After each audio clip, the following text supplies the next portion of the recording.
అందరికీ నమస్కారం. ఈరోజు సుధామా శతకంలోని 13వ పద్యము. తనతోకకు నిప్పంటగ వనమంతయుగాల్చు గ్రోతి ప్రజ్ఞానగతిన్ ధనువును లెక్కింపకయే కనుగొనెదవు సదుపయోగ ఘనత సుధామా.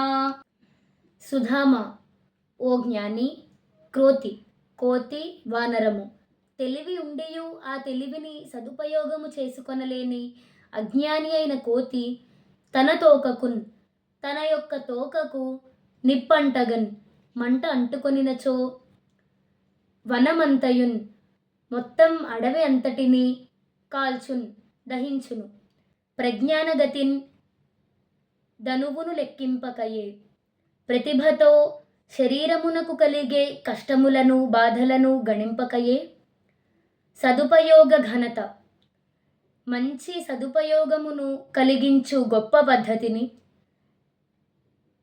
కనుగొనదవు, నీ పరిశోధనల ద్వారా తెలుసుకొనదవు.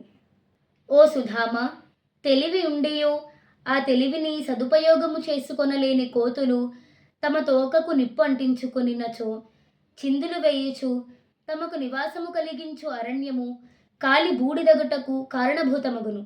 కానీ సుధాముడవై ఆత్మనిగ్రహ ప్రజ్ఞానము కలిగిన నీవు శరీర బాధలను లెక్కింపవు, ఉపయోగకరమైన పద్ధతులను కనుగొని ప్రజలకు పంచుతావు. అనగా ప్రజోపయోగము కొరకై మానవాళికి సదుపాయములను సౌకర్యములను అందించుట కొరకై అహోరాత్రములు కృషి చేయుచు తమ శరీర యోగక్షేములను పట్టించుకొనని పరిశోధకులు ప్రజ్ఞను పొందిన జ్ఞానులే అగుదురు సుమా. ఇది ఈ పద్యం యొక్క భావం.